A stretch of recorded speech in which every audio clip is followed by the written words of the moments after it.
Egypt के Giza pyramid से करीब 650 किलोमीटर की दूरी पर लाइमस्टोन के पहाड़ों के बीच ये मकान बना हुआ है, जिसे वैली ऑफ द किंग्स कहा जाता है। हजारों साल पहले यहाँ इजिप्ट के किंग्स और क्वींस को उनके खजानों समेत बड़े ही शान शौकत के साथ यहाँ दफन किया जाता था। लेकिन खजाने से भरे ये टोम्स वक्त के साथ लूट लिए गए। लेकिन सिर्फ एक टोम्ब ऐसा था जो हमें बिल्कुल असली हालत में मिला था। किंग टूटनखामुन से मिलने वाले खजाने में एक नेकलेस ऐसा भी था जिसमें बहुत ही अनोखे किस्म का कोई पत्थर लगा हुआ था।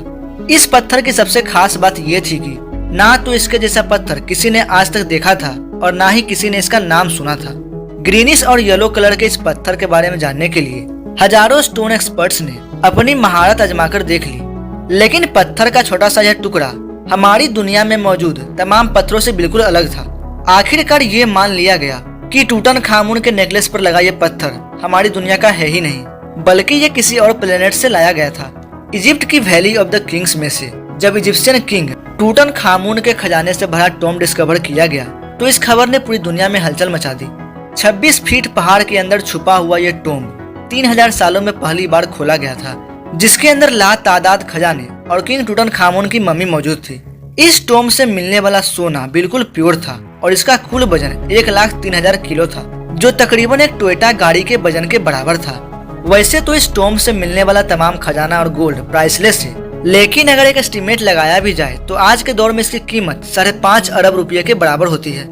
ये टॉम्ब डिस्कवर होने के बाद आर्कियोलॉजिस्ट ये देखकर परेशान थे कि जहां आज के मॉडर्न दौर में भी इतना ज्यादा सोना पहाड़ों से ढूंढने और निकालने में एक माइनिंग कंपनी को कम से कम 10 साल लग जाते हैं, तो आखिर 3000 साल पहले जब ना ही कोई मशीन थी और ना ही कोई टेक्नोलॉजी, तब एंशिएंट इजिप्शियन ने ये सोना निकाला तो निकाला कैसे और कहां से? इस राज को जानने के लिए फ्रेंच गोल्ड एक्सपर्ट थॉमस फॉसर अपनी टीम के साथ मैदान में उतर आए।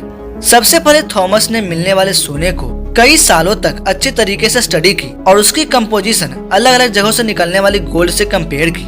कई सालों की मेहनत और खोज के बाद थॉमस और उसकी टीम को ये मालूम पड़ चुका था कि टूटनखामुन के टॉम्ब से मिलने वाला ये खजाना किंग्स वैली के आसपास के पहाड़ों से ही निकाला गया था। अब चैलेंज था ये पहाड़ ढूंढना जहाँ से एंशिएंट इजिप्शियन माइनिंग करके इतना सोना निकालते थे। लेकिन ये काम कोई आसान काम नहीं था, क्योंकि किंग्स वैली के आसपास हजारों पहाड़ मौजूद हैं और ये जानना कि सोना कौन से पहाड़ से निकाला जाता था, यह वाकई बहुत ही मुश्किल काम था। अपनी डिस्कवरी के दौरान फ्रेंच गोल्ड एक्सपर्ट थॉमस फॉसर अपने एक दोस्त के साथ मिलकर किंग्स वैली से 80 किलोमीटर दूर एक सहरा में पहुंच गया, क्योंकि इस डेजर्ट में कई ऐसे पत्थर मौजूद हैं जिनके अंदर सोने के राज छुपे हुए हैं। इसी वजह से उनका मानना था कि अगर टूटनखामुन और उनके टॉम्ब से मिलने वाला सोना इसी डेजर्ट से निकाला गया है तो इसकी माइनिंग का कोई न कोई सुराग जरूर मिलेगा। ये डेजर्ट 1,36,000 स्क्वायर किलोमीटर तक फैला हुआ है, जहाँ गर्मी और पानी न होने की वजह से यहाँ जिंदगी न के बराबर है। थॉमस का मानना था कि अगर ये सारा सोना इसी डेजर्ट के किसी पहाड़ से निकाला गया है तो इसमें काफी ज्यादा मैन पावर लगी होगी। थॉमस और उसके साथी इसी खोज में इस रेगिस्तान के अंदर जाते रहे। इस बंजर रेगिस्तान में कई घंटों तक सफर करने के बाद और काफी अंदर जाने के बाद उनको एक पहाड़ के नीचे एक अजीब मंजर देखने को मिला। करीब जाकर मालूम पड़ा कि ये एक बहुत ही पुराना कुआं था जो पूरी तरीके से सूख गया था। ये बात तो जाहिर थी कि ये कुआं किसी दौर में यहाँ से गुजरने वाले लोगों के लिए प्यास बुझाने का काम करता था। लेकिन हैरतअंगेज तौर पर यहाँ कुछ और भी था जो इस कुएं से भी ज्यादा इम्पोर्टेंट था। जी हाँ, थॉमस और उसके साथी को यहाँ एक पुराना कमरा बना हुआ मिलता है। जब वे लोग इस कमरे के अंदर जाते हैं तो इसमें बहुत तरह की पेंटिंग्स बनाई हुई थी। जब इस आर्ट वर्क को गौर से देखा गया तो इसमें एक ऐसा राज छुपा हुआ था जिसको देखकर यकीन करना काफी मुश्किल था। थॉमस के साथ आया दोस्त जो कि एक आर्कियोलॉजिस्ट था, उसने बताया कि इस पेंटिंग में वही राज छुपा हुआ है जिसकी तलाश में हम लोग यहाँ निकले हैं। पेंटिंग में जाहिर था कि रेगिस्तान में बना यह कुआं और रेस्ट रूम इस रेगिस्तान का पहला स्टॉप था, जहाँ पर एंशिएंट गोल्ड माइनर्स आराम करने के लिए रुकते थे। एंशिएंट इंजीनियर्स ने गोल्ड माइन तक जाने के लिए कुओं और रेस्ट एरियाज का एक नेटवर्क बनाया हुआ था। एक अंदाजे के मुताबिक हर एक रेस्ट एरिया 70 से 80 किलोमीटर की दूरी पर बनाया गया था और एक रेस्ट एरिया से दूसरे तक पहुंचने के लिए माइनर्स की टीम को कई दिन लग जाते होंगे। जहां इस रेस्ट एरिया से मिलने वाली इन्फॉर्मेशन से वे दोनों खुश भी हुए, तो वहीं दूसरी तरफ उनको ये भी मालूम पड़ गया था कि ऐसे कई स्टॉप्स तक अभी ट्रेवल करना है, क्योंकि जिस मंजिल तक जाने के लिए थॉमस कई सालों से इंतजार कर रहे थे वो मंजिल अब बहुत ही करीब थी। इसी वजह से वे दोनों ने रेगिस्तान के अंदर जाने का फैसला किया।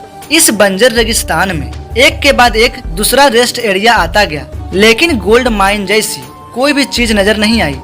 आखिरकार पूरे 2 दिनों के सफर के बाद थॉमस को पहाड़ के किनारे ढेर सारे पत्थर दिखाई पड़ते हैं। देखने में तो ये एक नॉर्मल सीन था, लेकिन थॉमस का मानना था कि यह जगह गोल्ड माइनर्स का कैंप लगता होगा, और कुछ हुआ भी ऐसा ही। इस जगह पर पत्थरों से बने कुछ ऐसे टूल्स मिले जिनकी मदद से पत्थरों को तोड़कर उनके अंदर से सोना निकाला जाता था।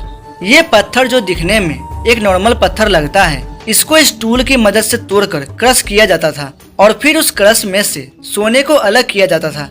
जब इस जगह की डीप सर्चिंग की गई तो यहाँ गोल्ड माइनिंग के कई टूल्स जमीन पर पड़े दिखाई दिए, क्योंकि थॉमस को एंशिएंट गोल्ड माइनिंग के बारे में काफी जानकारी थी। इसी वजह से उनका मानना था कि एंशिएंट माइनर्स इन पहाड़ों को खोदकर इसमें टनल्स बनाते थे।